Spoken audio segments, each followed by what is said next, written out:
Very good morning to everyone. I am Gaurav Gupta. I come back again with a new lecture. So this lecture is basically for class 12, chapter 15 from the element mathematics.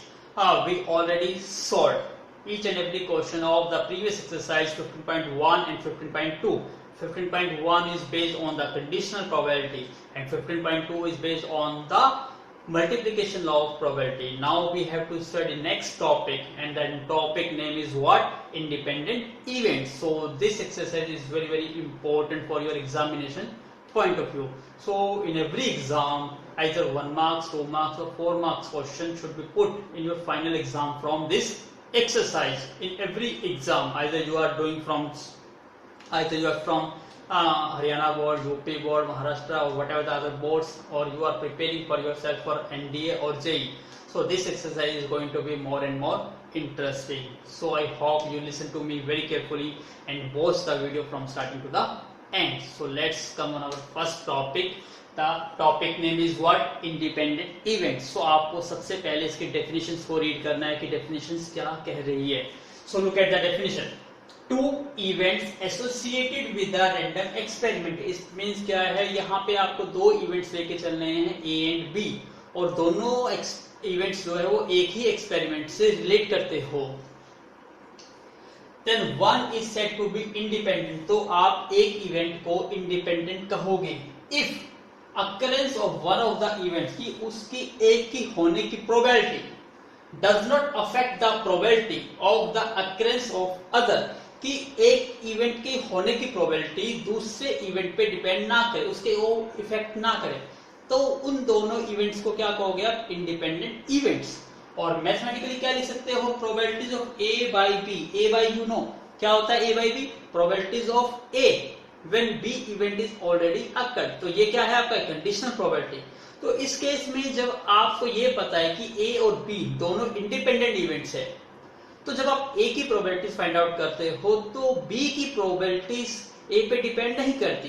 तो B event हुआ है, occurred है या नहीं हुआ, उससे probabilities ए depend नहीं करती, कोई इफेक्ट नहीं करेगा. आप probabilities of A directly calculate कर सकते हो without the knowledge of probabilities of B, कि बी इवेंट्स हुआ है या नहीं हुआ, उससे कोई फर्क ना पड़े, आप प्रोबेबिलिटीज ऑफ ए को डायरेक्टली कैलकुलेट कर सकते हो. तो in that case conditional probabilities become simply the probabilities of the events. So look at this case. ये कहता है कि probabilities of A when the B events is already occurred. तो ये सिंपली क्या बन गया? probabilities of A, क्योंकि B की आपको नेसेसरी नहीं है, कुछ नीड ही नहीं है, तो ये केस में क्या बन गया? कंडीशनल प्रोबेबिलिटी चेंज हो जाती है सिंपली किसमें? उसकी सिंपल प्रोबेबिलिटीज में. सिमिलरली यदि आप कंडीशनल प्रोबेबिलिटीज ऑफ B की बात करते हो तो वो भी सिंपली क्या बन जाएगी? प्रोबेबिलिटीज ऑफ बी, क्योंकि यहाँ पे ए और बी क्या है? इंडिपेंडेंट इवेंट्स है. तो इस चीज को माइंड में प्री डिफाइंड सेट कर लीजिए कि क्या मीनिंग होता है इंडिपेंडेंट इवेंट्स का. इसके लिए मैं आपको एक सिंपल सा पहले एग्जांपल देता हूं. एग्जांपल आप ध्यान से सुनिएगा तो आपको इंडिपेंडेंट इवेंट्स जो की डेफिनेशन है वो बड़ी आराम से क्लियर हो जाएगी. फॉर एग्जाम्पल, यहां पे मेरे पास 4 रेड बॉल्स हैं, 5 ब्लैक बॉल्स हैं. मेरे पास एक बॉक्स है, उस बॉक्स में 4 रेड बॉल्स है, 5 ब्लैक बॉल्स है. अब मुझे 2 इवेंट्स एसोसिएट कराने हैं इस एक्सपेरिमेंट से, तो मैं 2 इवेंट को एसोसिएट करता हूं. पहला इवेंट है मेरा ए और सेकंड इवेंट्स को मैं यूज करता हूं बी. पहले मुझे ए इवेंट करना है, फिर सेकंड इवेंट करना है. अब ए इवेंट की प्रोबेबिलिटीज बी पे डिपेंड ना करे और बी इवेंट की प्रोबेबिलिटीज ए पे डिपेंड ना करे, तो ए और बी क्या होंगे? इंडिपेंडेंट इवेंट्स होंगे. अब मैं ए को कहता हूं कि मैंने यहां से 1 बॉल इज ड्रॉन, आपने एक बॉल निकाली, ठीक है. अब उस बॉल की प्रोबेबिलिटी कहता हूं कि वो बॉल क्या हो? रेड हो. तो आपकी रेड की प्रोबेबिलिटी कितनी आ गई? यहां से 4/9. यही प्रोबेबिलिटी आएगी, क्योंकि फेवरेबल आउटकम्स कितने हैं? 4, एंड टोटल आउटकम्स कितने हो गए? 4 + 5 9. यही प्रोबेबिलिटी भी आएगी. अब क्या है कि जो आपने बॉल निकाली है उसको वापस से आपने बैग में रख दिया, बॉक्स में वापस पुट कर दिया. अब नेचुरली है जो आपने बॉल निकाली है और वो बॉल वापस पुट कर दी, तो बैग तो वैसे का वैसे ही हो गया जैसे पहले था. इन सेकंड एक्सरसाइज में हमने क्या किया था कि हमने एक बॉल निकाली लेकिन उस बॉल को रखा नहीं। अब जब उस बॉल को आप रखोगे नहीं तो नेचुरली बात है उसकी टोटल आउटकम्स भी कम होंगे और वो कौन सी बॉल निकली है वो बॉल भी क्या होगी, कम होगी। इसका मतलब सेकंड इवेंट्स किस पे डिपेंड कर रहा था कि आपने फर्स्ट इवेंट में कौन सी बॉल निकाली है। अब सेकंड केस में क्या है, आपने बॉल निकाली, प्रोबेबिलिटीज फाइंड आउट करी, लेकिन बॉल को वापस से पुट कर दिया तो बैग में कोई चेंज नहीं आया, बॉल में कोई चेंज नहीं आया, तो आप बी इवेंट की प्रोबेबिलिटी निकाल रहे हो। सपोज करता हूं मैं कहता हूं यहाँ रेड की ही प्रोबेबिलिटी निकालनी है आपको, तो रेड की प्रोबेबिलिटी क्या आएगी, 4/9 ही आएगी। क्यों? क्योंकि जब आपने बॉल निकाली है और उसको वापस उसमें पुट कर दिया तो ए और बी दोनों क्या बन गए, इंडिपेंडेंट बन गए। समझ आया? तो यहाँ पे जितने भी केस आपको मिलेंगे वो कौन से केस मिलेंगे जिसमें आपको विद रिप्लेसमेंट आएगा। और सेकंड एक्सरसाइज जो हम ऑलरेडी स्टडी कर चुके हैं उसमें क्या वर्ड था, विदाउट रिप्लेसमेंट। तो आप ध्यान रखिएगा जहां विदाउट रिप्लेसमेंट आएगा वो इंडिपेंडेंट इवेंट्स नहीं है, वो डिपेंडेंट इवेंट्स है। और जहां पे विद रिप्लेसमेंट वर्ड आता है कि बॉल्स को निकाला है और वापस से रख दिया गया है, वो केस कौन से होते हैं, इंडिपेंडेंट इवेंट्स होते हैं। तो इंडिपेंडेंट इवेंट्स का आपको एग्जांपल समझ आया, आई होप आप समझ आया होगा। तो मैथमेटिकली हम कैसे लिख सकते हैं, probabilities of A intersection B is equal to what, probabilities of A multiply probabilities of B. मतलब दोनों इवेंट की अलग अलग प्रोबेबिलिटी कैलकुलेट करो और दोनों को मल्टीप्लाई कर दो तो उनकी जो प्रोबेबिलिटी आएगी वो किसके इक्वल आएगी, जो दोनों में इवेंट कॉमन होंगे उन दोनों की कॉमन की प्रोबेबिलिटी किसके इक्वल आएगी, ए की probabilities multiply probabilities of B. ये क्या है, आपकी थ्योरम है। तो ये आप रिजल्ट यूज कर सकते हो यदि आपको कोई क्वेश्चंस में कहता है कि इसको प्रूव करो कि ये आपके इंडिपेंडेंट इवेंट्स है, तो आपको क्या प्रूव करना है, ये थ्योरम प्रूव करनी है, ए इंटरसेक्शन बी किसके इक्वल होता है, दोनों की प्रोबेबिलिटीज। ऐसे यदि आपके 3 इवेंट्स आ जाते हैं, इसी को आप चेंज कर सकते हो, जैसे आपके 3 इवेंट्स हो जाते हैं, A intersection B intersection C, तो आप इसको सिंपली क्या लिख सकते हो, इसको लिख सकते हो probabilities of A into probabilities of B into probabilities of C. अब आप इसको कितना मर्जी बढ़ा सकते हो। आई होप आपको ये चीज समझ आई होगी। सो please make a note first. Now look at the question number 1 part 1। सो ये क्वेश्चन नंबर 1 का फर्स्ट पार्ट है। फर्स्ट पार्ट में क्या कहता है, ध्यान से समझिए, वेरी वेरी इजी। कहता है कि A and B are the 2 events.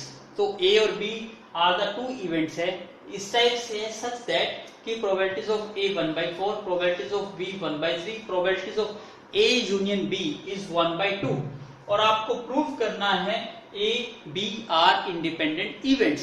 So आपको पता है जब आप इंडिपेंडेंट इवेंट्स प्रूव करते हो तो आपको क्या यूज करना है, बाय थ्योरम यूज करना है। क्या थ्योरम थी आपकी, कि probabilities of A intersection B is equal to what, probabilities of A multiply probabilities of B।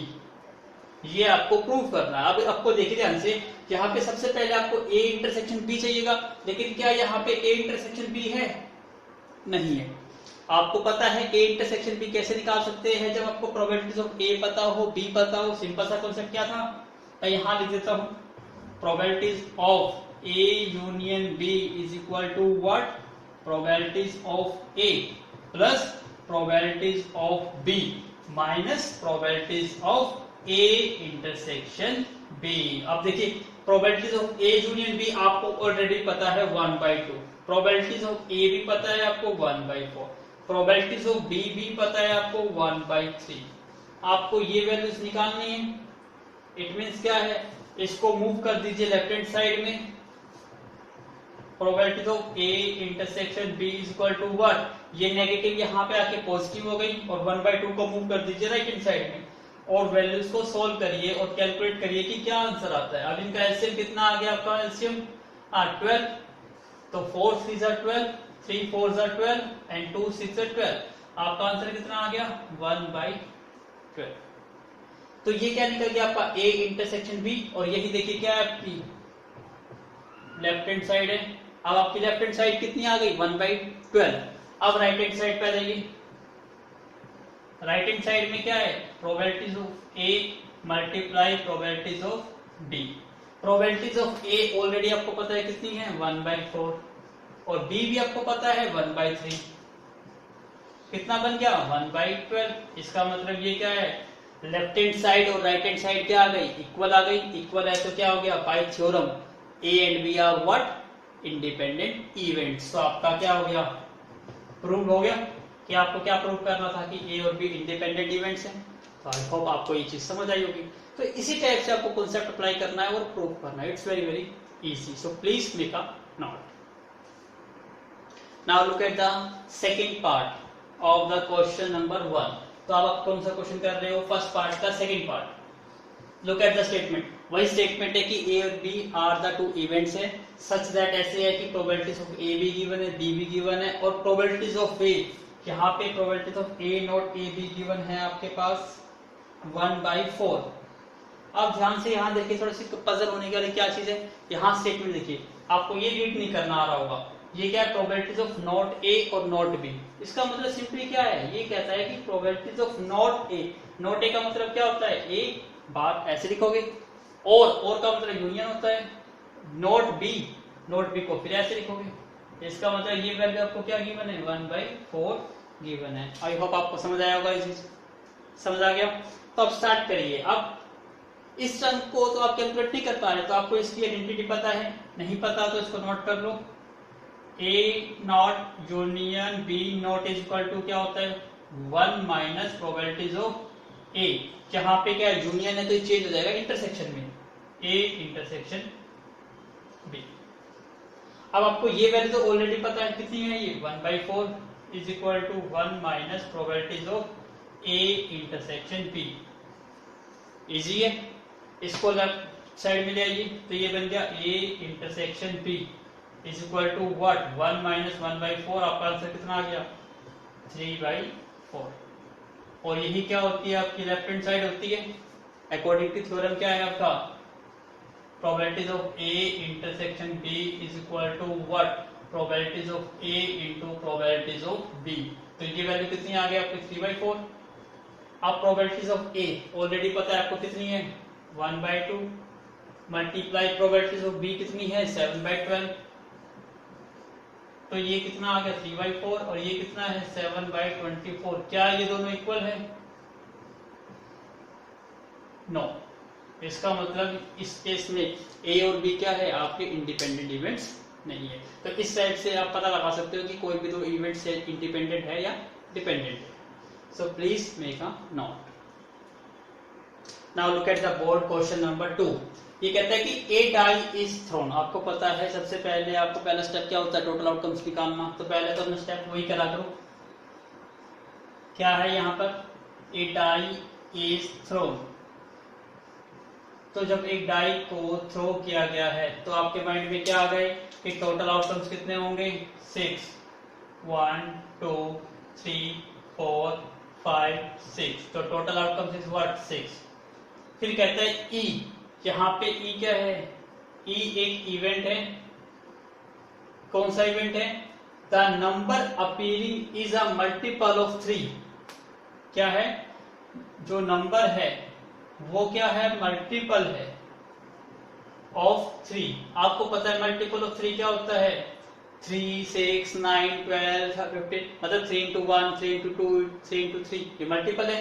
तो यहाँ पे मल्टीपल कौन सा हुआ, एक तो 3 हुआ, और 3 का मल्टीपल सेकंड क्या है, 6। तो टोटल आउटकम कितने आ गया, 2। फिर देखिए एफ यहाँ पे इवेंट क्या है, इवेंट है नंबर अपीयरिंग इज इवन। अब जो नंबर है अपीयरिंग क्या है, वो इवन है, इज इवन। इवन नंबर इसमें क्या, कौन कौन से नंबर है, 2 है, 4 है, 6 है। इसका मतलब कितने केसेस आ गए, 3। आपको पता है यहाँ पे इंडिपेंडेंट है तो इंटरसेक्शन निकालना होगा, तो पहले इंटरसेक्शन ही निकाल लीजिए। ई और एफ में इंटरसेक्शन कितना है, ई में और एफ में देखिए इन दोनों में कॉमन क्या है, ओनली 6 है। इसका मतलब 1 कॉमन है। अब आपको पता है बाय थ्योरम लगानी है, so please make a note first. अब हम थ्योरम अप्लाई करेंगे और चेक करेंगे कि ये इंडिपेंडेंट है या नहीं है। So please make a note. चलिए करिए स्टार्ट।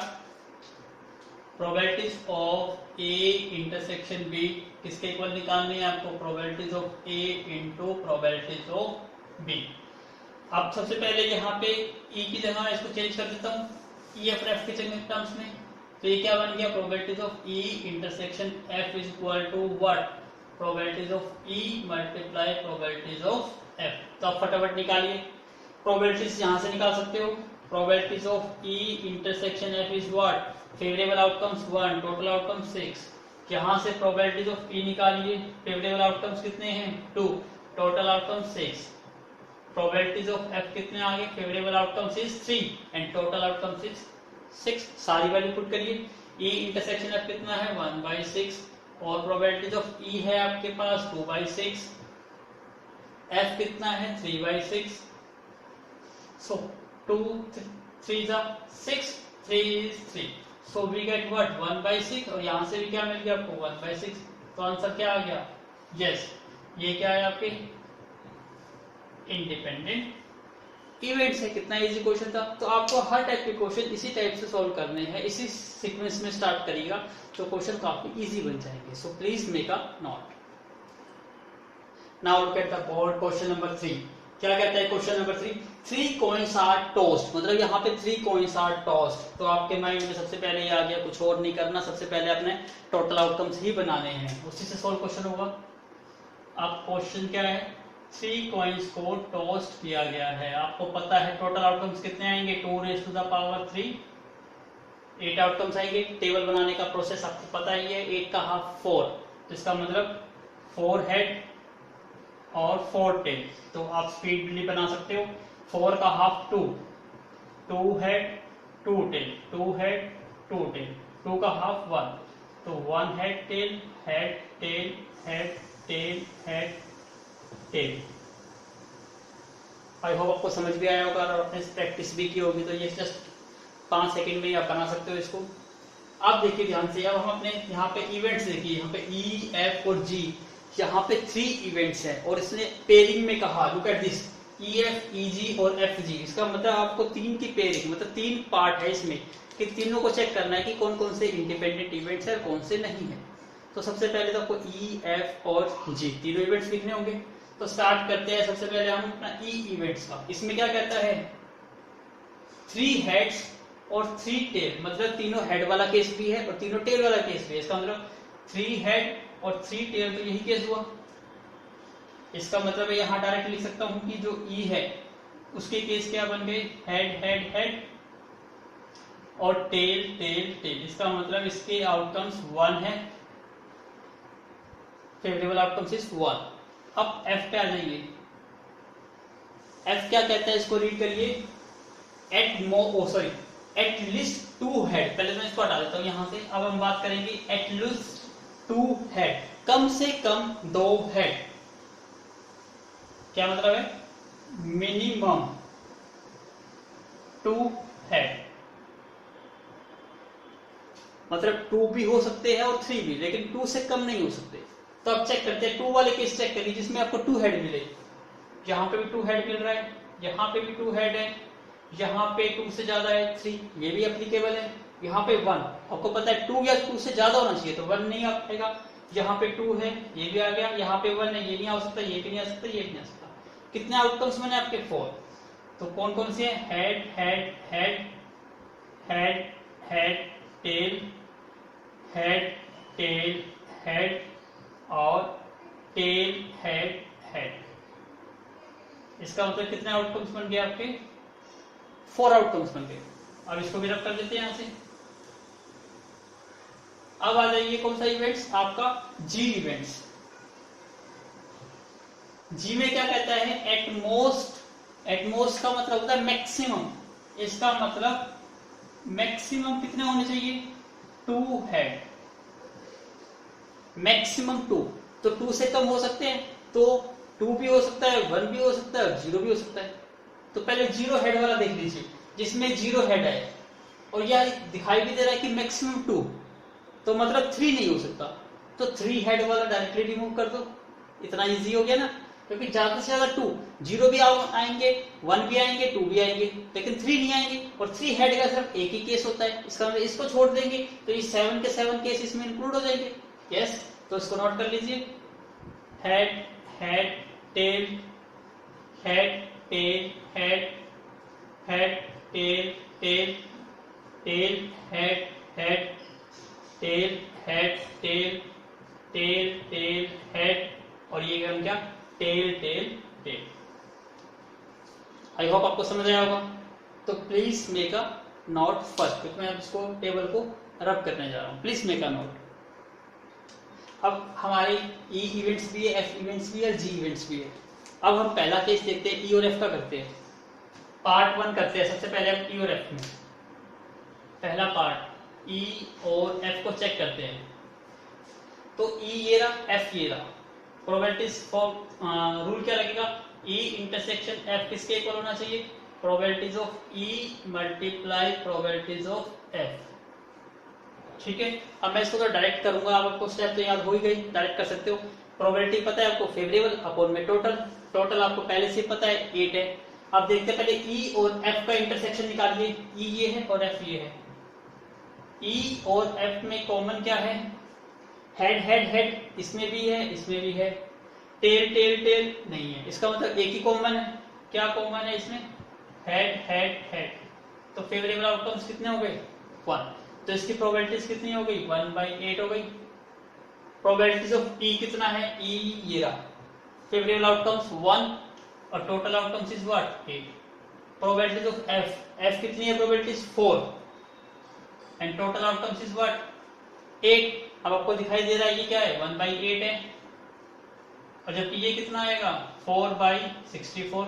क्या ये इक्वल है, नो। इसका मतलब क्या है, आंसर नॉट इंडिपेंडेंट, ये इंडिपेंडेंट नहीं है। So please make a note fast. Please make a note. क्या करा हमने, यहाँ पे गलती कर दी।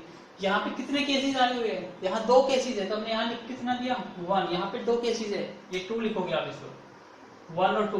तो यदि यहाँ पे 2 आएगा तो यहाँ पे चेंज हो जाएगा, इससे स्टेटमेंट चेंज हो जाएगी आपकी। यहाँ पे केस कितना आएगा, 2। तो 2 4 8 और 4 से 4 कट गया, तो आपका आंसर आ गया 1/8 इज इक्वल टू 1/8। तो आंसर 9 नहीं आएगा, आपका आंसर आएगा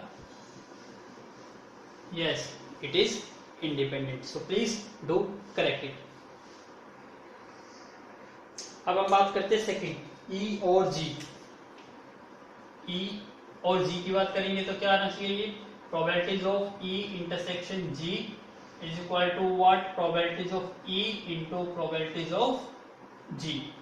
तो ई और जी में इंटरसेक्शन निकालिए, क्या आता है, ई ये रहा और जी ये रहा। इसमें कॉमन क्या है, एच एच एच नहीं है, इसमें H H H, T T T है, टी टी टी है, इसका मतलब 1 है।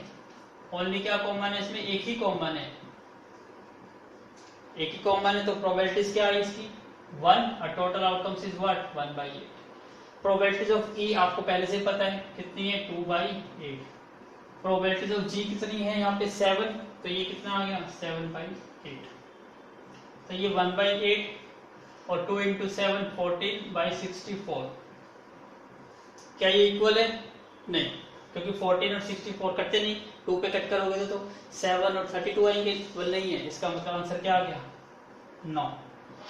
ये आपके इंडिपेंडेंट इवेंट्स नहीं है। So please make a note. अब एफ और जी पे आ जाएंगे। एफ जी, इसका मतलब probabilities of F intersection G is equal to what, probabilities of F multiply probabilities of G. तो एफ और जी में कॉमन देखिए कि क्या है, एफ कहाँ ये रहा और जी क्या ये रहा। इसमें क्या है, H H H, H H H नहीं है। बाकी देखो एच एच टी भी है, सारे केसेस है, क्योंकि इसमें 7 इंक्लूड है, एच एच एच वाला नहीं है। तो इसका मतलब इसको छोड़ के सारे इंक्लूड है। तो कितने कॉमन हो गए, 1 2 3। तो इसमें कॉमन क्या आ गया आपके पास, H H T, H T H और टी एच एच। तो कॉमन कितने आ गए आपके पास, 3। तो प्रोबेबिलिटीज कितनी आ गई, 3/8।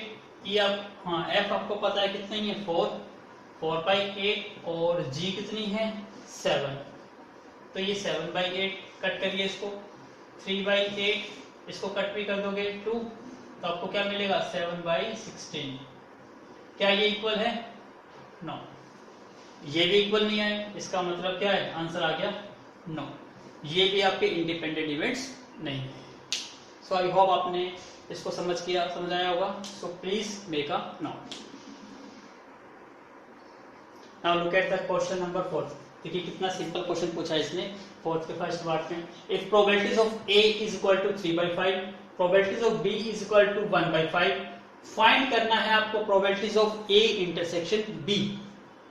If A and B are independent, आपको पता है, क्या पता है कि इंडिपेंडेंट का क्या रूल होता है, क्योंकि आपको पता है ए और बी इंडिपेंडेंट है, और इंडिपेंडेंट में बाय थ्योरम का रिजल्ट यूज कर सकते हो। क्या रिजल्ट होता है, probabilities of A intersection B is equal to what, probabilities of A multiply probabilities of B. आपको ये फाइंड आउट ही करना है। ए की प्रोबेबिलिटीज आपको ऑलरेडी गिवन है 3/5 और बी की प्रोबेबिलिटीज 1/5। इसका मतलब आंसर कितना आ गया, 3/25। ये आपका आंसर आ गया। कितना इजी क्वेश्चन था। Please make a note. Now look at the second part of the question number 4। ये थोड़ा सा इजी तो है, लेकिन आपको कॉन्सेप्ट क्या समझना है। इसमें कहा कि ए और बी इंडिपेंडेंट है, बाय थ्योरम हम वही रिजल्ट यूज कर सकते हैं।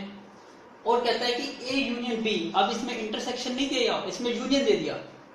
ए दिया और आपको कहता है कि बी की वैल्यू फाइंड आउट करो। अब आपको पता है निकालना आपको इंटरसेक्शन है, गिवन क्या है, यूनियन। तो यूनियन और इंटरसेक्शन में क्या रिलेशन होती है, वही अप्लाई करिए। Probabilities of A union B is equal to what, probabilities of A plus probabilities of B minus probabilities of A intersection B. आपको ये कॉन्सेप्ट यूज करना है, करिए यूज। ए यूनियन बी कितना दिया हुआ है आपको, 0.5 is equal to what, probabilities of A B given है 0.2 प्लस प्रोबेबिलिटीज ऑफ बी नहीं पता।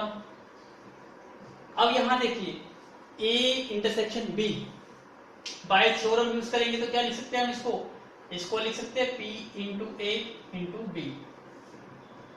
बाय थ्योरम लिख सकते हैं हम इसको या नहीं लिख सकते, लिख सकते हैं ना, बिल्कुल। तो हमने ये कॉन्सेप्ट अब यहां पे यूज करने जा रहे हैं। वैल्यू पुट कर दी। अब जब सोल्व करिए, इस 0.2 को इधर ले आइए, तो ये क्या बन जाएगा, 0.5 माइनस 0.2। ठीक है, 0.5 में से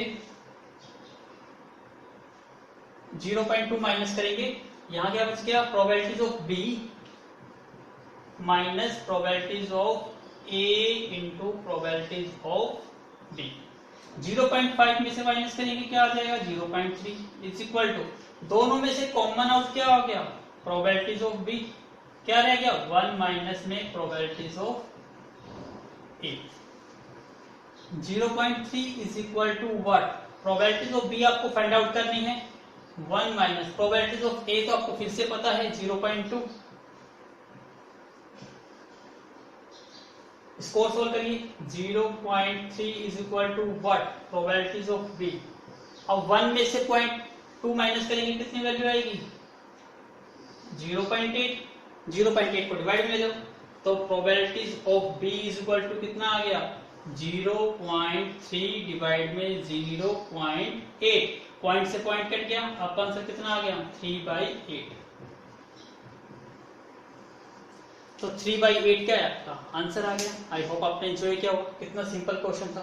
ये क्वेश्चन कई बार एग्जाम में आता है, लेकिन आपको ये छोटा सा कॉन्सेप्ट नहीं पता तो आप यहाँ पजल हो जाओगे। तो देखिए छोटा सा कॉन्सेप्ट था और क्वेश्चन कितना इजी था। So please make a note.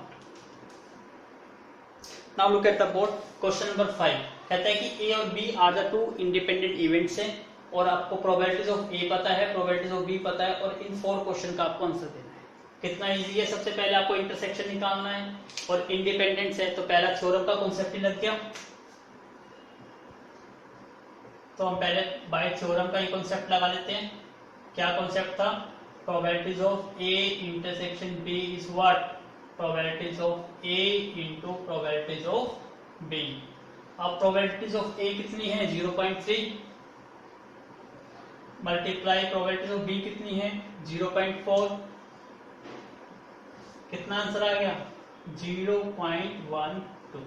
ये आपका आंसर आ गया। सेकंड पार्ट देखिए, यूनियन निकालना है, और यूनियन और इंटरसेक्शन में आपको रिलेशन पता है। सेकंड पार्ट क्या है, यूनियन। यूनियन क्या होता है, probabilities of A union B is equal to what, probabilities of A plus probabilities of B minus probabilities of A intersection B. Union आपको निकालना है, ए की प्रोबेबिलिटीज आपको पता है 0.3, बी की प्रोबेबिलिटीज पता है 0.4, ए यूनियन बी भी पता है आपको 0.12। तो ये कितना हो गया, 0.3 और 0.7 माइनस 0.12, तो आपका आंसर कितना आ गया 0.58। ये आपका आंसर आ गया। So please make a note first. Now third part करिए इसका। थर्ड पार्ट में क्या कहता है, ये probabilities of A by B किसके इक्वल होता है, ये probabilities of A intersection B divide में what, probabilities of B divide में, तो बी डिवाइड में आएगा ए इंटरसेक्शन बी कितना है, ये 0.12 डिवाइड में बी कितना है 0.4। तो ये कितना बन गया आपका 12 डिवाइड बाई 100, और ये कितना बन गया आपका 4/10। तो 0 से 0 कैंसिल आउट, 4 3 जा 12, तो आपका आंसर आ गया 3/10। फोर्थ पार्ट में क्या निकालना है आपको, probabilities of B by A. Change क्या हो जाएगा, simple, probabilities of A intersection B तो यही रहेगा divide by what, probabilities of A. तो ये कितना हो गया 0.12, और ये कितना था 0.3। ठीक है, तो ये कट के कितना बन जाएगा 3 4 सा, तो 4/, और ये कितना बन जाएगा, सॉल्व कर लीजिए इसको भी डायरेक्ट, ये 12 और ये 3, ये कितना बन गया 10, और ये बन गया आपका 100। तो 0 से 0 कटे, 3 4 जा 12, 2 पे कट कर दो, और ये 5, तो आपका आंसर आ जाएगा 2/5। सॉरी 2/5 नहीं, कितना आंसर आया, यस यस यस यस, 0 से 0 कैंसिल आउट, और आपने क्या करा 3 4 जा 4 पे कट करा 2 और 5, तो 2/5 आपका आंसर आ गया। So please make a note. एक बार मैं चेक करता हूं इसका आंसर क्या है। Yes, answer is correct. Answer क्या है आपका 2/5 ही है। So please make a note. अब क्वेश्चन देखिए, कितना इजी क्वेश्चन है, 6 क्वेश्चन, लेकिन इस क्वेश्चन को मोस्टली स्टूडेंट्स कंफ्यूज हो जाते हैं क्योंकि उन्हें 2 टर्म क्लियर नहीं होती। वो 2 टर्म क्या क्लियर है वो ध्यान से समझिएगा। इसने ये कहा कि ए और बी दो इवेंट्स है, यहाँ पे कोई डिफाइन नहीं किया गया कि वो इंडिपेंडेंट है, वो कैसे इवेंट्स है। उसके लिए नेक्स्ट पार्ट पढ़िए कि प्रोबेबिलिटीज ऑफ ए गिवन है 0.4, probabilities of B equal to P, और probabilities of A union B is equal to 0.6। अब क्वेश्चन में कहता है कि आपको फाइंड आउट करना है पी, लेकिन पहला पार्ट रीड करिए। पहले पार्ट में कहता है कि ए और बी इंडिपेंडेंट इवेंट्स है। अब यहां ध्यान से देखिएगा, हम पहला पार्ट कर रहे हैं, ए और बी इंडिपेंडेंट इवेंट्स है। आपको पता है कि इंडिपेंडेंट इवेंट्स क्या होता है कि एक की प्रोबेबिलिटी दूसरे पे डिपेंड ना करती हो।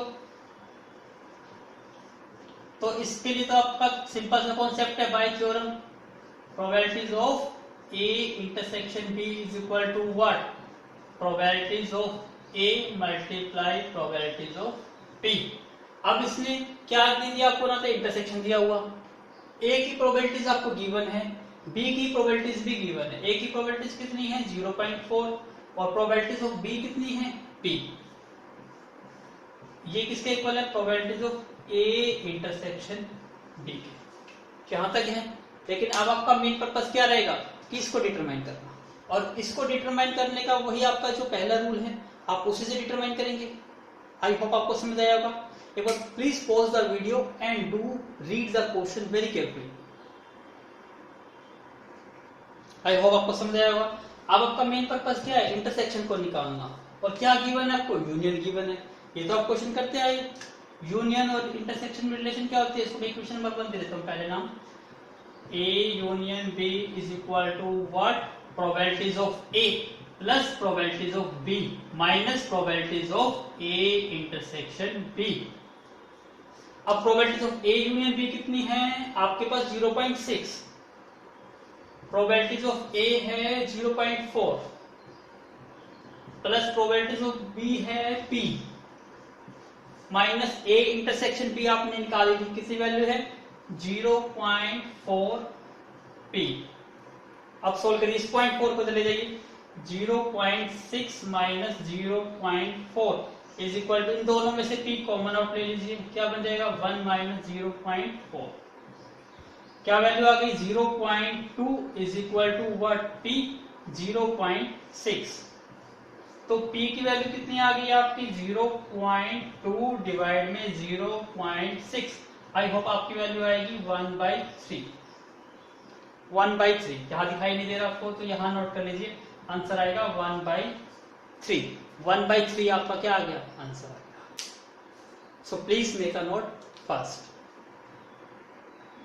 अब रीड करिए ध्यान से सेकंड पार्ट। सेकंड पार्ट में क्या कहता है, ये पहला पार्ट था कि ए और बी इंडिपेंडेंट है, तो आपको कंडीशन पता थी। आप कहता है कि ए और बी म्यूचुअली एक्सक्लूसिव है। सेकंड पार्ट कर रहे हैं, क्या कहता है कि ए और बी आर म्यूचुअली एक्सक्लूसिव।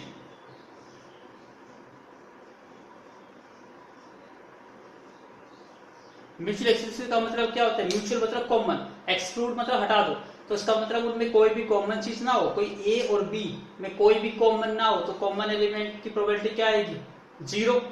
तो इस केस में आपकी जो थ्योरम थी यूनियन वाली, वो क्या बन जाती है, अब देखिए पी ए यूनियन बी किसके इक्वल होता है, probabilities of A plus probabilities of B minus probabilities of A intersection B. अब जब म्यूचुअली एक्सक्लूसिव है, अब म्यूचुअली एक्सक्लूसिव के केस में ये प्रोबेबिलिटी क्या होती है 0, क्योंकि एक्सक्लूड का मतलब है कोई भी कॉमन चीज नहीं है, उसको एक्सक्लूड कर दो, तो इसका मतलब उनके इंटरसेक्शन की प्रोबेबिलिटी 0 आ गई। तो ये आइडेंटिटी क्या बन गई आपकी, probabilities of A union B is equal to what, probabilities of A plus probabilities of B. ये आपने 11th क्लास में रीड किया हुआ है, इट्स वेरी इजी है।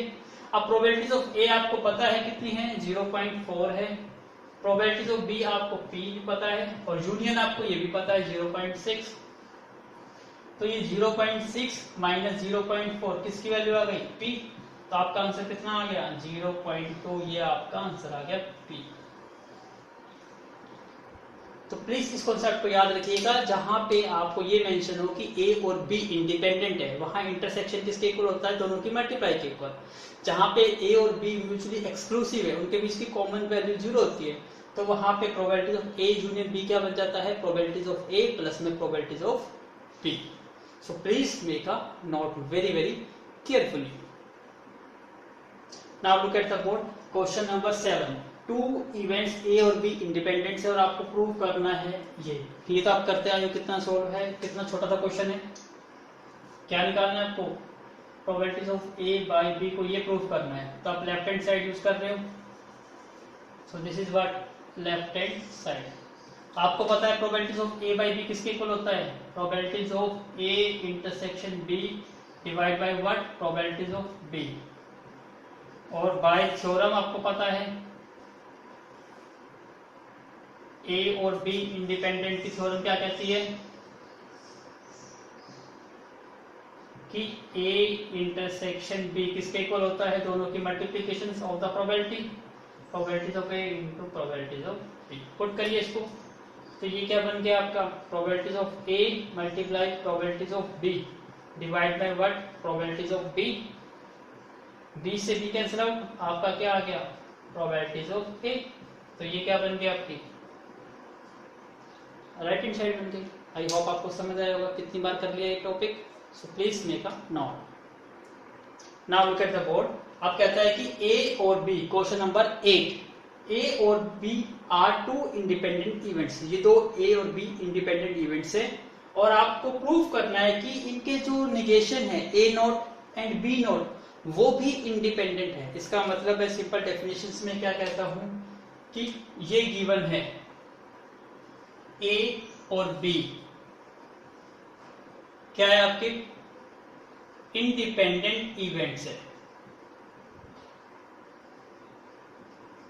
ये चीज क्या है, गिवन है, तो आप गिवन का यूज करिए। इसका क्या मतलब होता है कि ए इंटरसेक्शन बी किसके इक्वल है, probabilities of A multiply probabilities of B. यही चीज है। अब टू प्रूव आपको करना क्या है, आपको पता लगाना है कि ये और ये भी इंडिपेंडेंट है। इसका मतलब आपको प्रूव करना है कि ए बार और बी बार ये भी इंडिपेंडेंट है। अब इंडिपेंडेंट है इसका मतलब क्या है कि इनका भी इंटरसेक्शन का जो आएगा कॉमन, उनकी प्रोबेबिलिटीज भी क्या आनी चाहिए, probabilities of A not into probabilities of B not. ये आपको प्रूव करना है। ध्यान से देखिए, it's very easy. I hope आपको समझ आया होगा। समझ आया है तो आप इसको एक बार प्लीज मेक अ नोट और please pause the video and check कैसे प्रूव करोगे। फिर ऑन द वीडियो, फिर चेक करिए कि आपने सही किया है या नहीं किया। So please pause the video. I hope आपने सोचा होगा। अब देखिए, मैं इसको प्रूव करने जा रहा हूं तो इसका कोई यूज नहीं है यहाँ पर। अब मुझे ये टर्म ध्यान देनी है और इसको यूज कर रहा हूं, तो मैं इसको रब कर देता हूं।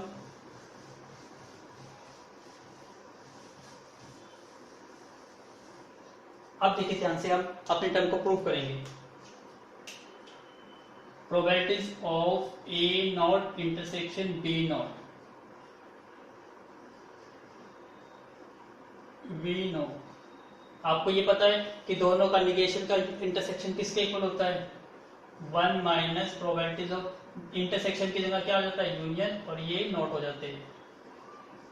यही प्रॉपर्टी होती है। पहले भी एक क्वेश्चन रीड कर चुके हैं, नहीं नोट किया तो दोबारा नोट कर लीजिए। दोनों का निगेशन का इंटरसेक्शन आता है, निगेशन किस को, इंटरसेक्शन चेंज हो जाता है यूनियन में और निगेशन चेंज हो जाता है सिंपल में। तो ये ए निगेशन था, ए नॉट, तो ये सिंपल ए और बी बन गया। तो ये प्रॉपर्टी याद करिए। अब इसको सॉल्व करेंगे। अब देखिए ध्यान से, इसको हम क्या लिख सकता हूं मैं, 1 minus A union B probabilities को क्या लिख सकते हो, probabilities of A plus probabilities of B minus probabilities of A intersection B, लिख सकते हैं इसको। अब सॉल्व करिए इसको जरा, नेगेटिव से मल्टीप्लाई करिए, क्या बन जाएगा ये, probabilities of A minus probabilities of B, और ये टर्म बन जाएगी positive, probabilities of A intersection B. अब और सोल्व करिए इसको, क्योंकि आपको पता है ए और बी तो इंडिपेंडेंट इवेंट्स है, तो इसको क्या लिख सकते हो आप, probabilities of A multiply probabilities of B, लिख सकते हैं। अब ध्यान से देखिए, हम कुछ कॉमन टर्म बनाएंगे। यहाँ पे एक टर्म बनती है कौन सी, 1 माइनस पी, ब्रैकेट करने से कोई फर्क तो नहीं पड़ता। अब इन दोनों में से कॉमन क्या आ रहा है, प्रोबेबिलिटीज ऑफ बी, तो जब आप probabilities of B common out करोगे तो यहाँ क्या बच जाएगा 1, और ये माइनस में प्रोबेबिलिटीज ऑफ ए। अब ध्यान दीजिए, दोनों में से क्या कॉमन आ गया, 1 minus probabilities of A common out हो गया, तो यहाँ क्या बचा 1, यहाँ बच गया प्रोबेबिलिटीज ऑफ बी। और आपको क्या पता है, ये ऑलरेडी पता है, probabilities of A plus probabilities of A not किसके इक्वल होता है, 1, तो 1 माइनस ए किसके इक्वल आ गया, 1 माइनस प्रोबेबिलिटीज ऑफ ए। तो इसको क्या लिख सकते हो आप, प्रोबेबिलिटीज ऑफ ए नॉट, इसको क्या लिख सकते हो, प्रोबेबिलिटीज ऑफ बी नॉट। तो इसका मतलब क्या हो गया, प्रूव हो गया। आपको यही तो प्रूव करना था कि दोनों की क्या आना चाहिए, मल्टीप्लीकेशन ऑफ इंडिविजुअल। तो ये भी क्या है, आपके इंडिपेंडेंट इवेंट्स है। तो इस टाइप का रिजल्ट याद रखिए, ये जेई में बहुत काम आता है, कई जगह ये प्रॉपर्टी अप्लाई होकर क्वेश्चन काफी इजी बन जाता है। So please make a note and write it in important points, this are the very important property. Now look at the board question number 9। ये कहता है कि 3 cards are drawn from a pack of well shuffle pack of cards, मतलब 52 card में से आपने 3 cards drawn किए गए हैं।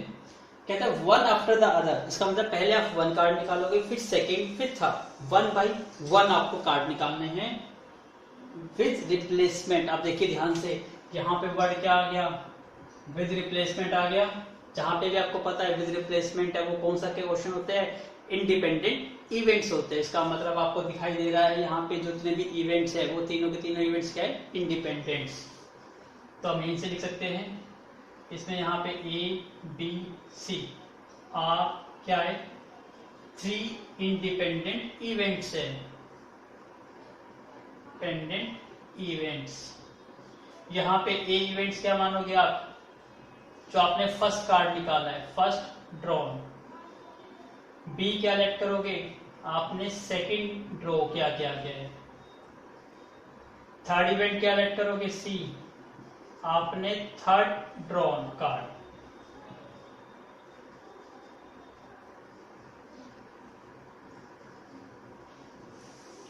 समझ आया? जहां पे आपको विद रिप्लेसमेंट मिल जाए समझ लीजिए वो इंडिपेंडेंट है। तो आपके 3 इवेंट्स हम लेट करेंगे ए बी सी। क्यों?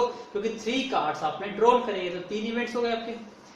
अब क्या कहता है, all the 3 cards are spade, मतलब आपको तीनों कार्ड कौन से निकालने हैं, स्पेड। तो पहला कार्ड जो निकाला है आपने वो कौन सा निकाला है आपने, स्पेड। स्पेड के कार्ड कितने होते हैं, 13, यही होते हैं। तो हम यदि प्रोबेबिलिटीज ऑफ ए की बात करता हूं मैं, probabilities of A, favourable outcomes कितने हो गए इसके, 13, और टोटल आउटकम्स कितने हो गए, 52, यही आएगा। अब B event, second drawn card is spade, क्योंकि तीनों के तीनों कार्ड क्या निकाले आपने, स्पेड निकाले। अब देखिए जो कार्ड निकाला वो वापस से रख दिया, तो स्पेड तो उतने ही रहेंगे, कम तो नहीं होंगे। इसका मतलब अभी भी स्पेड कितने ही है, कम 13 नहीं है। तो प्रोबेबिलिटीज ऑफ बी अगेन कितनी आ गई, 13/52।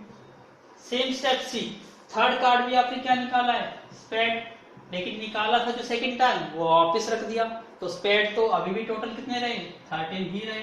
तो प्रोबेबिलिटी ऑफ सी भी कितनी हो गई, 13/52 हो गई। अब आपको पता है तीनों की साइमल्टेनियसली निकालनी है, तो तीनों का क्या कर दो, multiply. So please make a note first. तो मैं यहां कर देता हूं, तो probabilities of A B C किसके इक्वल आएगा, probabilities of A multiply probabilities of B multiply probabilities of C. Probabilities of A कितनी है, 13/52, प्रोबेबिलिटीज ऑफ बी भी 13/52, प्रोबेबिलिटीज ऑफ सी ऑल्सो 13/52।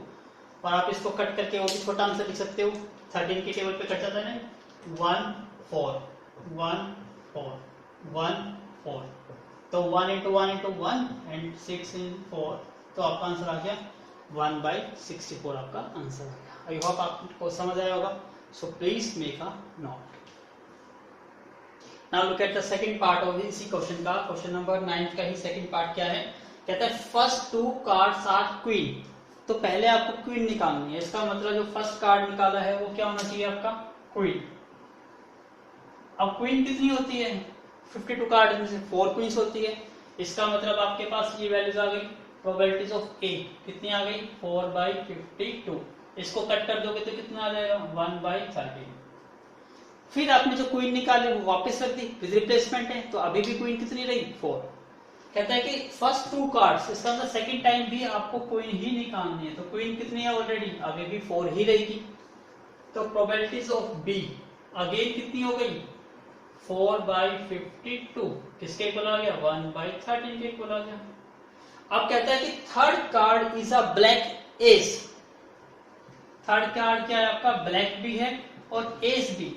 आपको पता है ब्लैक कितने होते हैं, 26, और 26 ब्लैक में से एस कितने होते हैं, 2, तो कितने आ गए आपके, 2। तो प्रोबेबिलिटीज ऑफ सी कितनी आ गई आपकी, 2/56। इसको कट कर दोगे तो कितना आ जाएगा ये 52 1/26। अब अप्लाई द फॉर्मूला, मैं इसको रफ कर देता हूं, ये स्टेटमेंट का तो कोई यूज नहीं है। सॉल्व करिए इसको। Probabilities of A B C is equal to what, probabilities of A multiply probabilities of B multiply probabilities of C. ये आ गया आपका 1/13 मल्टीप्लाई 1/13 मल्टीप्लाई 1/26। इसको सॉल्व करोगे तो आई होप आपका आंसर कितना आएगा, ये आपका 4394 के करीब आपका आंसर आएगा। आप मल्टीप्लाई करके चेक कर सकते हो answer. So please make a note. ये था आपका second part of the question number 9। So please make a note. Now look at the question very carefully. थोड़ा टफ लगेगा आपको लेकिन बिल्कुल इजी क्वेश्चन है। कहता है कि एक card is drawn from the wealth pack of 52 cards, मतलब आपके पास 52 कार्ड्स है, उसमें से आपको एक कार्ड ड्रॉ करना है। उसके बाद कहता है विद रिप्लेसमेंट, और उस कार्ड को वापस रखना है। मतलब आपने एक कार्ड निकाला, उसको नोट करा कौन सा कार्ड है, और उसको वापस से उस पैक में रखा, और फिर से क्या कर दिया आपने, उसको मिक्स कर दिया, रिशफल कर दिया। फिर कहता है कि फिर एक से कार्ड दोबारा निकाला, फिर आपने सेकेंड कार्ड ड्रॉ किया, और आपको पता लगाना है व्हाट इज द प्रोबेबिलिटी, तो उस चीज की क्या प्रोबेबिलिटी है कि both cards are of the same suit. ये पहला पार्ट है, ये सेकंड पार्ट, ये थर्ड पार्ट। तो आपको वन बाय वन पार्ट करते हैं हम। अपना स्टार्टिंग करते हैं फर्स्ट से। सबसे पहले हम पार्ट 1 करते हैं। सबसे पहले क्या था, 52 कार्ड्स है। ये आपके पास 52 कार्ड्स है। इसका मतलब टोटल आउटकम्स आपके पास कितने आ गए, 52 आ गए। अब ध्यान से समझते हैं कि ये क्या कहता है कि एक कार्ड निकाला गया from the well shuffle pack of card. अब ये क्या कहता है, सेम सूट। सूट का मतलब होता है टाइप। आपको पता है टाइप कितनी होती है, 4 टाइप के होते हैं। यदि हम सूट की बात करते हैं तो कौन कौन से सूट होते हैं, डायमंड, हार्ट, क्लब और स्पेड, ये 4 सूट होते हैं। हर एक कितने कितने होते हैं, 13 यही कहता है। अब इसने कहा कि इसमें से उसने एक कार्ड निकाला फ्रॉम द सेम सूट। इसका मतलब जब आप एक पहला कार्ड निकालते हो तो वो पहला कार्ड कोई भी हो सकता है। वो डायमंड में से भी निकल सकता है, हार्ट में से भी निकल सकता है, क्लब और स्पेड।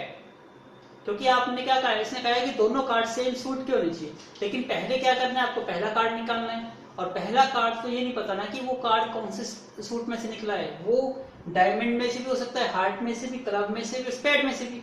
इसका मतलब टोटल फेवरेबल केस कितने हैं आपके, 52 ही रहेंगे। तो यहाँ पे फेवरेबल आउटकम्स कितने हो गए आपके, 52।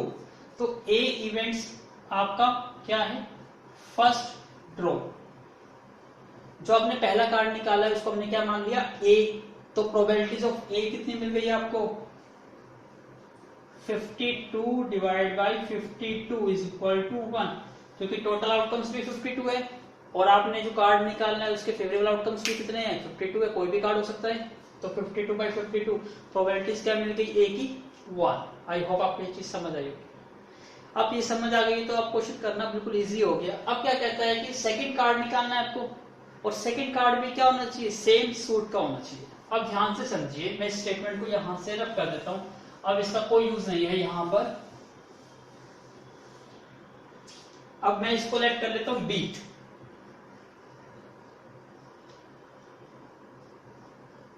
जो सेकंड कार्ड है वो सेम सूट का है।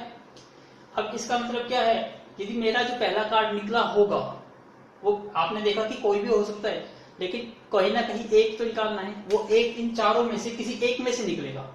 ये तो नहीं है कि चारों में से निकल जाए, नहीं। तो इसका मतलब चाहे मेरा डायमंड में से निकला हो, चाहे हार्ट में से, चाहे क्लब में से। अब तो दूसरा कार्ड निकालूंगा तो वो भी उसी में से होना चाहिए। यदि मेरा पहला कार्ड डायमंड का है तो दूसरा कार्ड भी कौन सा होना चाहिए, डायमंड का। यदि पहला कार्ड मेरा हार्ट का है तो सेकंड कार्ड भी क्या होना चाहिए, हार्ट का। इसका मतलब मेरे पास अब फेवरेबल आउटकम्स कितने आ गए। अब सारे आउटकम्स फेवरेबल नहीं है। अब कितने आउटकम्स फेवरेबल है, ओनली 13। चाहे कोई भी एक सूट सेलेक्ट किया हो उसी में से सेकंड निकलेगा। तो फेवरेबल आउटकम्स कितने हो गए, अब आपके 13 हो गए, same suit. So favourable outcomes is what, is 13। तो probabilities of B, favourable outcomes 3, total outcomes is what, 52। आपका आंसर कितना आ गया, 1/4। अब आपके पास प्रोबेबिलिटीज ए भी आ गई, बी भी आ गई। अब अप्लाई द फॉर्मूला। फॉर्मूला क्या था आपका, probabilities of A intersection B is equal to probabilities of A multiply probabilities of B। A probabilities आपकी निकली 1 और B probabilities निकली 1/4। तो आपका आंसर आएगा 1/4। तो 1/4 आपका आंसर है। So please make a note first. अब देखिए सेकंड पार्ट तो इजी है। कहता है कि both the cards are king. इसका मतलब जो आपके 52 कार्ड्स है, इसमें से जो पहला कार्ड निकाला है एक इवेंट्स, वो भी किंग है।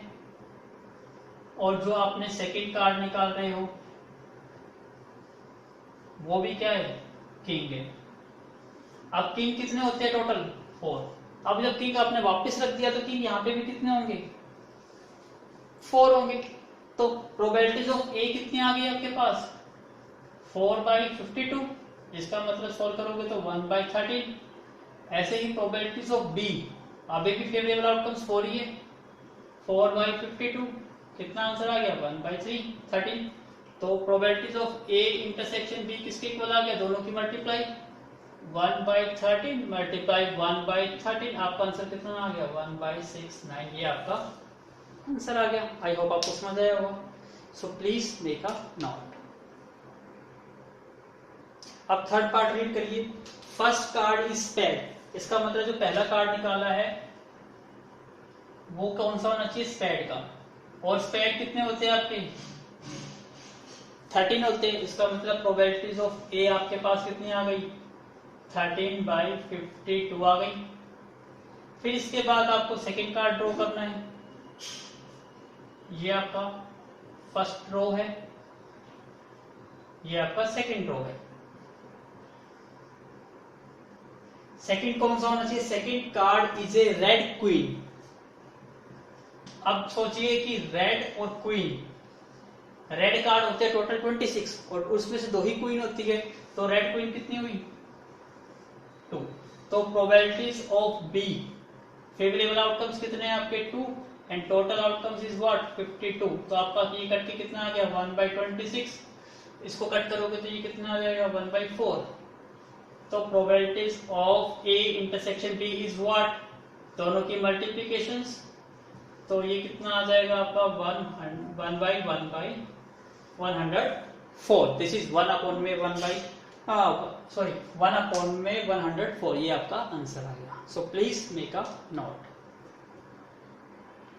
Now look at the question. ये कहता है कि in 2 successive throw a pair of dice, इसका मतलब अपने ए पेयर ऑफ डाइस को थ्रो किया गया है, और सक्सेसिव थ्रो मतलब एक पेयर ऑफ डाइस को 2 बार थ्रो किया गया है। इसका मतलब हम सॉल्यूशन कहां से स्टार्ट करेंगे कि ए पेयर ऑफ डाइस, जब आप पेयर ऑफ डाई को थ्रो करते हो, a pair of die is toss,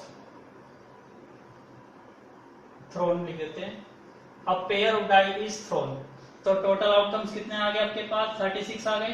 कितना इजी क्वेश्चन था ये, तो लिख सकते हो उसको 1 1, सभी लिखने की जरूरत नहीं है, 6,6, टोटल कितने केसेस आ गए आपके पास 36। समझ आया। अब ध्यान से देखिए क्या डिटरमाइन करना है, probability of getting a total of 8 in each time. तो पहले टोटल ऑफ 8, इसकी प्रोबेबिलिटीज निकाल लीजिए। तो इवेंट क्या कर लेते हैं, टोटल ऑफ 8, इसका मतलब टोटल ऑफ 8 का मतलब क्या है, सम ऑफ 8। इसका मतलब आपको पता लगाना है सम 8। अब सम 8 पता लगाने का आसान तरीका था, 1 से स्टार्ट करिए, 1 में क्या ऐड करें कि आपको 8 मिल जाए 7, लेकिन 7 पॉसिबल नहीं होता। 2 में क्या ऐड करें 6, 3 में क्या ऐड करें 5, 4 में क्या ऐड करें 4, 5 में क्या ऐड करें 3, 6 में क्या ऐड करें 2, 7 होता ही नहीं था इस पे। तो कितने आउटकम्स आ गए आपके 5। तो probabilities of E, probabilities of E क्या हो गई आपकी 5/5 फेवरेबल आउटकम्स, और टोटल आउटकम्स कितनी है 36। अब यहां पे ई क्या मानना है हमने, total of 8 in first throw. याद रखना है इसको, हमने क्या मानना है इसको फर्स्ट थ्रो, कि जब अपने फर्स्ट बार एक पेयर ऑफ डाइस को, 2 डाइस को अपने एक हाथ में दिया और उसको थ्रो कर दिया, तो पहली बार कि सम 8 आने की प्रोबेबिलिटीज क्या है 5/36 है। इतना समझ आ गया। लेकिन आपने एक बार टॉस नहीं करा, आपने 2 बार टॉस करा है, तो हम एक इवेंट और लेते हैं एफ, वो कौन सा हो जाएगा सेकंड थ्रो पे। सो please make a note first. अब देखिए मैं थोड़ा इसी में चेंज कर देता हूं, अभी ई था, मैं अब देखिए यहाँ पे अपना सेकंड थ्रो ले लेता हूं, इसको बना देता हूं F. F be the total of 8, sum 8 in what second, first की जगह क्या कर देता हूं total of 8 in second throw. अब 8 आने की प्रोबेबिलिटी तो यही रहेगी, 8 तो यही से बनेगा, इसका मतलब इसकी प्रोबेबिलिटीज भी क्या आ गई, प्रोबेबिलिटीज ऑफ एफ बी कितनी आ गई 5/36 आ गई। आई होप आपको समझ आया होगा। अब आपके पास ई और एफ का इंटरसेक्शन निकालना है, इसको रब करिए और स्टार्ट करिए। probabilities of E intersection F is equal to what? Probabilities of E multiply probabilities of F. E भी कितनी आई थी आपकी 5/36 और F भी कितना आया 5/36. तो 5 5 25 और 36 का आ जाएगा आई होप सर 1276. शायद यही आंसर आएगा आपका, सॉरी 1296 आएगा. तो this is your answer. So please make a note. Now look at the question. अब ये क्वेश्चन देखिए वेरी वेरी इजी क्वेश्चन भी है और मैं कहता हूँ इसको इम्पोर्टेंट क्वेश्चन भी है. कई बार एग्जाम में ये क्वेश्चन पूछा जाता है लेकिन मोस्ट ऑफ द स्टूडेंट्स गलत करते हैं. क्यों? क्योंकि उन्हें इसमें थोड़ी सी कुछ इंटरेस्टिंग बातें बताई गई है, वो आप समझ जाओगे तो बहुत क्वेश्चन इजी है. इसको ध्यान से रीड करिए. The odds in the favour. Favour का मतलब आपके फेवर में है, ठीक है, पॉजिटिव थिंकिंग है इसका मतलब. Of one student passing a test, कि एक स्टूडेंट की पास की पॉजिटिव थिंकिंग. पॉजिटिव थिंकिंग का मतलब क्या है? यस, वो पास हो जाएगा. इसका मतलब जो फर्स्ट टर्म है हम किसकी बात कर रहे हैं? उसकी पासिंग की बात कर रहे हैं. फेवर है, फेवर का मतलब पास. यदि हम उसके अगेंस्ट हो जाए इसका मतलब वो फेल. तो अब देखिए पासिंग का टेस्ट आर 3:7. अब देखना ध्यान से इसका, जो पजल होते हैं वो आप इसी में ही होते हो. जो यहाँ पे कहता है कि ओड्स इन फेवर, क्या है वो 3:7 है. किसके? Passing a test. किसी एक टेस्ट में पासिंग होने के उसके फेवर कितने हैं? मतलब फेवर मतलब वो कितनी बार पास हो जाता है? यस 3. तो ये शो करता है कि 3 टाइम्स ही पास और 7 बार शो करता है ही फेल. इस चीज को समझना ध्यान से. जब हम फेवर्स की बात करते हैं तो पहली टर्म क्या होती है? हमारी फेवर की होती है. और दूसरी टर्म क्या होती है? यदि ये पास होने की है तो ये क्या है? फेल होने की. तो यदि टेस्ट कोई देता है तो वो 3 बार तो पास होता है लेकिन 7 बार क्या होता है? वो फेल होता है. ये चीज समझ आई? तो हम प्रोबेबिलिटीज निकाल रहे हैं उसके पास होने की. तो probabilities of passing a test, इसको ध्यान से समझिए. Passing a test. अब उसके फेवरेबल आउटकम्स कितने हैं? हम बात करते हैं फेवरेबल आउटकम्स की. Divide by what? Total outcomes. Favourable कितनी बार पास होता है? वो 3 बार. और टोटल कितना है? क्योंकि 7 बार फेल हुआ 3 बार पास हुआ तो टोटल उसने अटेम्प्ट कितनी बार करा? 10 बार. तो 3 + 7. तो क्या आंसर आ गया? 3/10. ये चीज समझ आई? तो इसको ध्यान से समझिएगा. फेवर का मतलब क्या होता है? पहला पास होता है और दूसरा क्या हो जाएगा? फेल का. सो please make a note very very carefully. फिर हम नेक्स्ट पार्ट को रीड करेंगे. अभी क्वेश्चन कंप्लीट नहीं हुआ. अब हम सेकंड जो इसके स्टेटमेंट का पार्ट है उसको रीड करने जा रहे हैं. सो please make a note first. अब सेकंड रीड करिए. यहाँ पे द ओड्स अगेंस्ट. अब यहाँ पे बात कर रहा है ओड्स अगेंस्ट. अगेंस्ट का मतलब क्या है? यदि पास होना है तो पास का अगेंस्ट क्या आता है? फेल. तो अब यहाँ फेल, पहला वाला फेल होगा और दूसरे वाला क्या होगा? पास होगा. The odds against passing a test. Passing a test इसका मतलब ये क्या है? ये नेगेटिव थिंकिंग वाले लोग हैं जो कहते हैं इतनी बार फेल होएगा और इतनी बार पास होगा. मतलब पहले फेल बताते हैं और फिर क्या कहते हैं कि पास. क्या कहता है? Odd against a student passing it are 3:5. इसका मतलब ये 3 बार क्या कहता है? फेल बताएगा क्योंकि अगेंस्ट है फेल. और ये क्या है? इसकी पासिंग की है. इतना समझा गया? तो हम तो प्रोबेबिलिटी किसकी निकाल रहे हैं? पासिंग की. So probabilities of passing a test.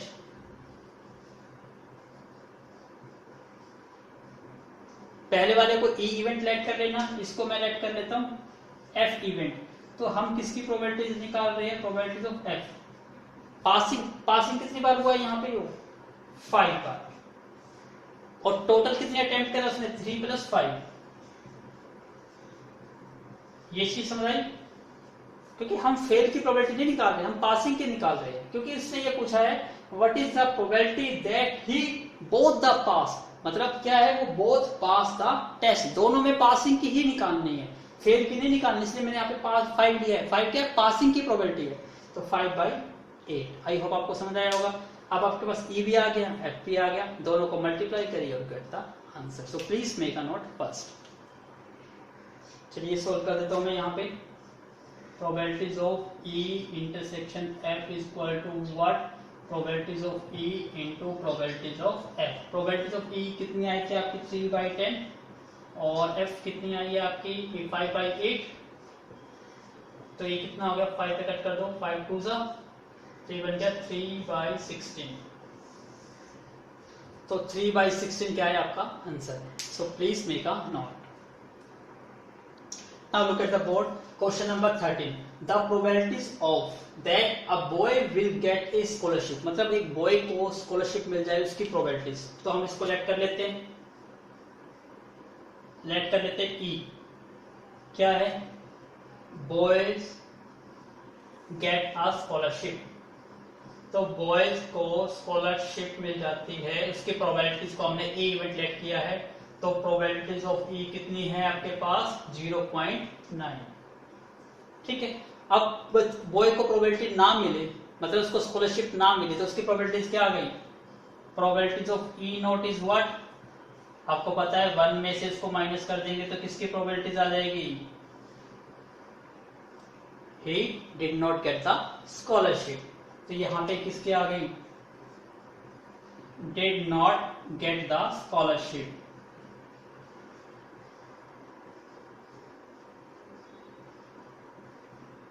यहां तक समझ आया। ऐसे ही सिमिलर किसके लिए करिए, गर्ल के लिए। अब कहता है ना that a girl is, girl की प्रोबेबिलिटीज भी दी हुई है, तो एफ इवेंट लेट कर लीजिए। यहां पे क्या आ जाएगा, गर्ल गेट्स अ स्कॉलरशिप। तो गर्ल को स्कॉलरशिप मिलती है, उसकी प्रोबेबिलिटीज को एफ लेट किया, तो प्रोबेबिलिटीज ऑफ एफ कितनी आ गई आपकी, गिवन है 0.8। सिमिलरली यदि गर्ल को स्कॉलरशिप नहीं मिलती तो did not get a scholarship,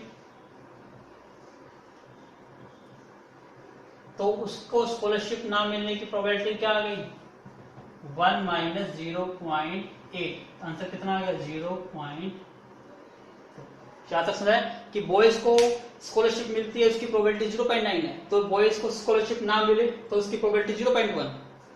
girl को स्कॉलरशिप मिलती है तो प्रोबेबिलिटी 0.8 और उसको स्कॉलरशिप ना मिले तो उसकी प्रोबेबिलिटी क्या है 0.2। निकालना आता है आपको 1 माइनस करके। अब स्टेटमेंट को एक बार नोट करिए और बाकी मैं इसको रब कर देता हूं। क्यों रब करता हूं, क्यों, देखिए आपको प्रोबेबिलिटीज निकालनी है that at least one of them will get the scholarship. मतलब क्या है, कम से कम एक को स्कॉलरशिप मिलती है। तो आप सोचिए कितने केस बनते हैं, हो सकता है कि बॉय को स्कॉलरशिप मिल जाए, गर्ल को ना मिले, ये फर्स्ट केस। सेकेंड केस हो सकता है कि बॉयज को स्कॉलरशिप ना मिले और गर्ल को मिल जाए। पहले केस में बॉय को मिल रही थी, गर्ल को नहीं मिल रही थी। सेकेंड केस में बॉय को नहीं मिल रही, गर्ल को मिल रही है। थर्ड केस क्या हो सकता है, एटलीस्ट का था ना, तो दोनों को भी स्कॉलरशिप मिल सकती है। तो थर्ड केस क्या हो गया, दोनों को भी मिल सकती है। तो वही स्टेप आप अप्लाई करेंगे और get the answer. So please make a note. तो अब आपको क्या निकालना है, हम मैथमेटिकली लिखते हैं at least one of them get scholarship। किन में से कम एक को तो स्कॉलरशिप मिलती है, तो केसेस क्या बन जाएंगे, प्रोबेबिलिटीज। यदि ई को स्कॉलरशिप मिलती है तो एफ को नहीं मिलेगी, या केस क्या मिल सकता है, ई को स्कॉलरशिप नहीं मिलती तो एफ को स्कॉलरशिप मिल जाएगी। यस, नहीं तो क्या हो सकता है कि दोनों को भी स्कॉलरशिप मिल सकती है, हो सकता है ना, क्योंकि कम से कम एक को स्कॉलरशिप मिल रही है। आप देखिए कितना आसान है, इसको क्या लिख दोगे आप, probabilities of E into probabilities of F bar, और का मतलब क्या होता है प्लस। तो ये क्या बन गया, probabilities of E bar into probabilities of F plus probabilities of E into probabilities of F. अब देखिए सारी वैल्यू पुट करिए, ई की वैल्यू कितनी थी 0.9 मल्टीप्लाई एफ की नॉट की, एफ नॉट ये एफ नॉट है, तो कितनी है 0.2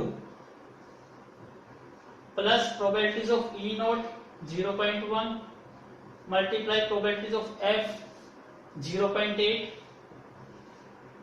plus probabilities of E 0.9 multiply probabilities of F is what 0.8। अब इसको आपको सिंप्लीफाई करना, मैं कर लेता हूं। सबसे पहले देखता हूं यहाँ पे 0.9 को 0.2 से मल्टीप्लाई करोगे कितना आएगा 0.18, 0.1 को 0.8 से करोगे कितना मल्टीप्लाई आएगा 0.08, 0.9 को 0.8 से करेंगे तो क्या आएगा 0.72। तो आपका आंसर कितना आ गया 8 और 8 16 और 2 18 और 7 1 8 9। तो आपका आंसर आ गया 0.98। तो आपका आंसर है 0.98। आई होप आपको समझ आया होगा। ऐसा ही क्वेश्चन नेक्स्ट है, so please make a note first. Now look at the question, very similar है, तो मैं सारे स्टेप नहीं लिखूंगा, आपको खुद ही करना है। मैं आपको समझा देता हूँ कि कैसे करना है, शॉर्टकट में करूंगा इस क्वेश्चन को। कहता है कि A can solve 90% of the problem. इसका मतलब क्या है, ए को इवेंट लेट कर लो। कौन सा इवेंट लेट कर लोगे, सॉल्विंग द प्रॉब्लम। तो सॉल्विंग द प्रॉब्लम बाय किससे, ए से। कितनी प्रोबेबिलिटी है इसकी 90%, वो सोल्व करता है। इसकी प्रोबेबिलिटीज क्या है 90%, तो 90 डिवाइड बाई 100। तो आप इसको सिंपली क्या लिख दोगे 0.9 लिख सकते हो। ऐसे ही ये प्रॉब्लम सोल्व कर लेता है, इसकी प्रोबेबिलिटी 0.9 है, तो वो प्रॉब्लम ना सोल्व करे तो प्रोबेबिलिटीज क्या आएगी, ए नोट क्या आ जाएगा, not solve the problem, not solve by A. यदि प्रॉब्लम ए सोल्व नहीं कर पाता तो इसकी प्रोबेबिलिटीज क्या आ गई 1 माइनस 0.9। इसका मतलब आंसर आ गया आपके पास 0.1 आ गया। ऐसे ही ये कहता है B can solve 70% of the problem. इसका मतलब बी सेकंड इवेंट हो गया। इसके में क्या आ जाएगा, सॉल्विंग द प्रॉब्लम। तो प्रोबेबिलिटीज ऑफ बी कितनी है 70%। 70% का मतलब कितना हो गया 70 बाई 100। इसका मतलब 0.7। अब सिमिलरली कि बी भी प्रॉब्लम को सोल्व ना कर पाए तो बी क्या बन गया, B not solve by B. कितना आ जाएगा 1 में से 0.7 माइनस कर दो, आंसर कितना आ गया 0.3। तो 0.3 आ गया। अब आपके पास ए की सॉल्विंग की और ना सॉल्विंग करने की, बी की सॉल्विंग की और नॉट सॉल्व बाई दी। अब क्वेश्चन क्या कहता है कि प्रोबेबिलिटीज फाइंड आउट करिए, at least one of them will solve the problem. मतलब उनमें से एक तो सॉल्व ही कर लेता है। वही केस हो गए, हो सकता है पहला ए सॉल्व कर दे बी ना सॉल्व कर पाए, क्या हो सकता है ए सॉल्व ना कर पाए बी सॉल्व कर दे, या हो सकता है दोनों के दोनों सॉल्व कर दे। सेम क्वेश्चन है, so please make a note first. सामने देखिए अब क्या है, probabilities of at least one of them solve the problem, कि उनमें से कोई ना कोई एक क्या करता है प्रॉब्लम को सॉल्व कर देता है। इसका मतलब केसेस क्या अपन कर सकते हैं, हो सकता है कि ए सॉल्व कर दे बी सॉल्व ना कर पाए, हो सकता है कि ए सॉल्व ना कर पाए बी सॉल्व कर दे, हो सकता है कि दोनों के दोनों सॉल्व कर दे। इजी है बिल्कुल। क्या आ जाएगा, probabilities of A multiply probabilities of B not plus probabilities of A not into probabilities of B plus probabilities of A into probabilities of B. सारी वैल्यू पुट करिए। प्रोबेबिलिटीज ऑफ ए कितना है 0.9 और प्रोबेबिलिटीज ऑफ बी नॉट है 0.3 plus probabilities of A not 0.1 and probabilities of B is what 0.7 plus probabilities of A 0.9, probabilities of B is 0.7। करिए solve इसको, 9 3 27, 0.27 plus 0.07 plus 9 0.63। Add करिए 7 7 14 और 3 कितना हो गया 77 और 2 9। आपका आंसर आ जाएगा 0.97। ये आपका आंसर आ गया। So please make a note. Now look at the question number 15. Find the chances of throwing a 5 or 6 at least once in 4 throw. सबसे पहले तो आपने फेवरेबल आउटकम सुनाइए. क्या करा है आपने? थ्रोइंग ए 5 और 6 इन अ सिंगल डाई. इसका मतलब हमारा स्टार्टिंग कहां से होगी? A single die is thrown. आपने क्या करा है? सिंगल डाई को थ्रो किया गया है. अब आपको पता है कि आउटकम्स क्या आएंगे?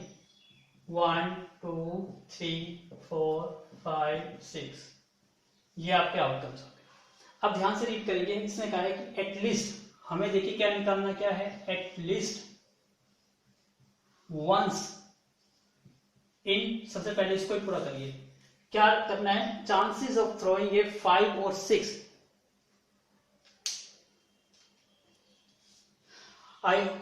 This video will be continue on next part because I have to go for some action purpose and I have to do complete now. So जो दो क्वेश्चंस रह गए इसको मैं आपको नेक्स्ट वीडियो में बताऊंगा क्योंकि my battery problem phone is going to be off. So we will meet very soon. Thank you once again. If you really like my video, then do subscribe it. यदि आपको अच्छी लगी video, so don't forget to subscribe, like and share. So thank you once again.